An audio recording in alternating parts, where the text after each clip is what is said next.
벤치프레스나 다른 프레스 동작들만 하려고 하면 팔꿈치에 부담 느껴지시는 분들 많죠. 이게 얼마나 오래됐든 얼마나 고질적이든 상관없이 마술처럼 몇 분 만에 팔꿈치 부담을 없앨 수 있는 방법을 소개해 드리겠습니다. 이 방식들은 전부 몸술이 오리지널 제가 만든 방식들입니다.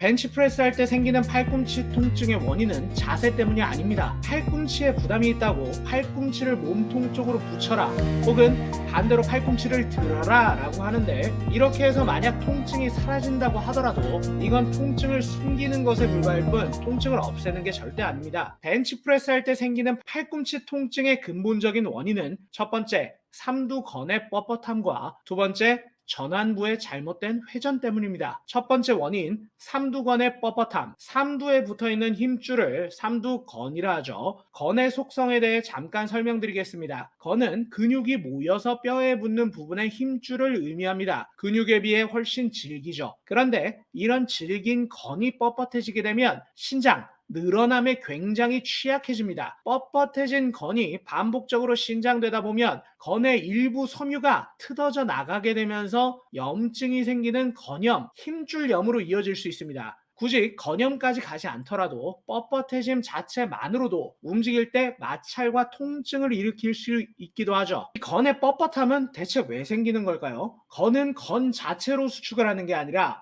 근육이 수축하게 되면 그에 따라서 수축하게 됩니다. 그렇기 때문에 근육이 뻣뻣해지면 연쇄적으로 건도 따라서 뻣뻣해질 수밖에 없겠죠. 아, 그러면 근육을 늘리면 되겠네 라고 생각하실 수 있겠죠. 만약 이 상태에서 근육과 건을 늘려준다? 상대적으로 질긴 건은 잘 늘어나질 않고 버티게 됩니다. 그러다가 일부 섬유가 트어지게 되는 거죠. 그러니까 이미 뻣뻣해진 근육과 건의 경우 함부로 스트레칭을 하면 오히려 더 통증이 심해질 수 있는 겁니다. 상식적으로 생각해 봤을 때 뻣뻣하면 가장 먼저 스트레칭이 떠오르겠지만, 이런 경우는 그 상식이 완전히 틀렸다는 것입니다. 이런 경우 스트레칭이 아니라 근육 마사지와 운동을 통해 건에는 자극을 최대한 피해주면서 근육의 뻣뻣함을 먼저 해소해줘야 합니다. 말이 많았는데 방법은 어렵지 않습니다.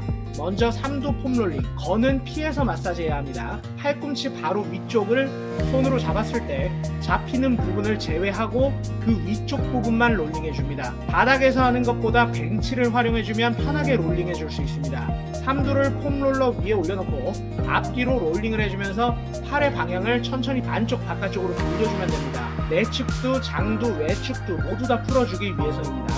이렇게 2분간 롤링을 먼저 해주세요. 그 다음 운동, 킥백을 할 건데 덤벨은 필요 없습니다. 정면을 보고 벤치에 편하게 앉은 상태에서 척추 전체를 전방으로 보내준다는 느낌을 줍니다. 제대로 했을 경우에 척추가 구부정하게 말리는 게 아니라 척추가 펴져 있는 상태 그대로 척추가 기울어집니다. 팔꿈치를 90도로 접어 몸통 옆에 가볍게 붙여줍니다.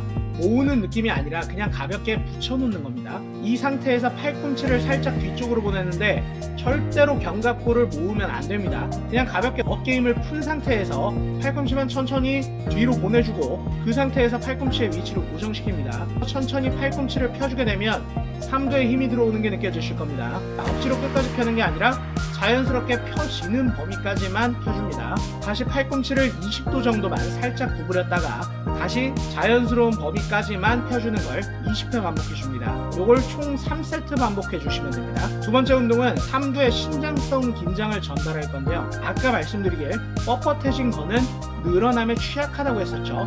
하지만 건에 연결되어 있는 근육이 수축한 상태에서 건이 늘어나는 것은 안전하며 오히려 건의 뻣뻣함을 해소하는 데 도움이 된다고 알려져 있습니다.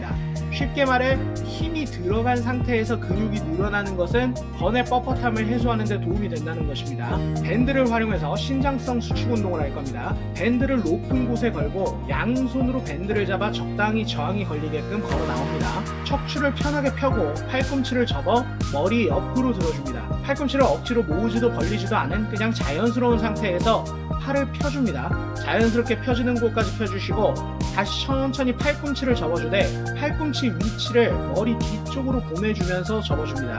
그러면 삼두가 늘어나는 게 느껴지실 겁니다. 만약에 저항이 너무 약하다면 조금 더 앞으로 걸어 나와 주시고 저항이 너무 세다면 조금 더 뒤로 가주시면 됩니다. 이때 속도는 반드시 느리게 해주셔야 하며, 만약 팔꿈치를 접을 때 팔꿈치에 부담이 있다면 부담이 없을 정도 범위까지만 구부려 주셔야 합니다.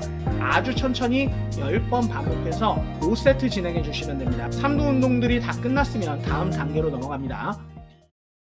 전완부의 회전 바로잡기. 전완부의 잘못된 회전은 벤치프레스 같은 미는 운동을 할 때 팔꿈치나 손목에 부담을 줄 수 있습니다. 벤치프레스 손목 통증 편에서 이 부분을 이미 한번 소개했었기 때문에 오늘은 빠르게 복습 정도만 한다는 느낌으로 훑도록 하겠습니다. 좀 더 자세한 메커니즘을 알고 싶으신 분들은 더보기란에 링크해 놓을 테니 참고해 주세요.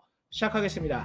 먼저 팔꿈치 90도로 구부려서 하늘 방향으로 엄지손가락 따봉, 눈을 감고 엄지손가락 방향을 바깥쪽으로 돌려주기, 눈을 뜨고 양쪽이 돌아간 정도를 확인해 보세요. 이때 끝까지 잘 돌아가지 않고 엄지손가락이 좀 서 있는 쪽을 타입 A형 제약이 있는 쪽이라고 하겠습니다.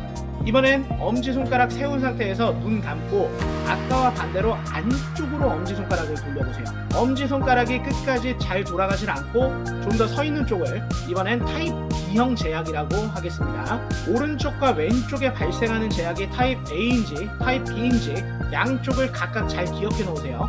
타입 A든 B든 일단 먼저 전완부를 전체적으로 풀어줘야 합니다. 벤치 위에 폼롤러를 얹고 폼롤러 위에 전완을 얹습니다. 엄지손가락이 하늘로 가게 해서 전완부 앞뒤로 1분간 롤링을 해주시고, 그 다음 엄지손가락이 서로 마주보게 해서 전완부 1분간 롤링을 해줍니다. 다 끝나면 벤치 위에 엄지손가락이 하늘로 가게 해서 전완을 올려놓고 반대쪽 전완부로 전완의 상부를 꾹꾹 부드럽게 굴리듯이 1분간 마사지 해줍니다. 이런 식으로 마사지가 다 끝났으면 전완도 운동을 시작해 줄 겁니다. 타입 A형 회외가 제약되던 쪽 운동을 먼저 해볼게요. 손바닥을 하늘을 보게 해주시고 반대쪽 네 손가락을 손목 밑으로 넣어서 잡아줍니다.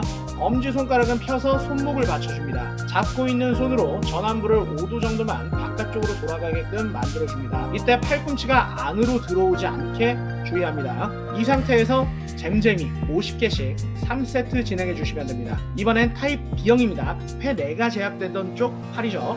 이쪽 팔을 벤치 위에 올립니다. 엄지손가락은 하늘을 향하게 해주시고 반대쪽 손으로 전완부의 상부를 감싸잡아 손바닥이 바닥에 닿게 전완부를 돌려줍니다. 이때 반드시 반대쪽 손의 힘만으로 수동적으로 전완이 돌아가게끔 해줘야 합니다. 이렇게 만든 상태에서 손목과 손가락 들어올리기 20회씩 3세트 반복해 주시면 됩니다. 3두 운동과 전완부 회전 운동을 전부 마치셨으면 다시 한번 벤치프레스나 다른 프레스 운동을 한번 해보세요. 이때 팔꿈치가 평소와 달리 아주 가벼워지셨다면 잘해주신 겁니다. 유익하셨다면 좋아요만 한 번씩 부탁드립니다. 감사합니다.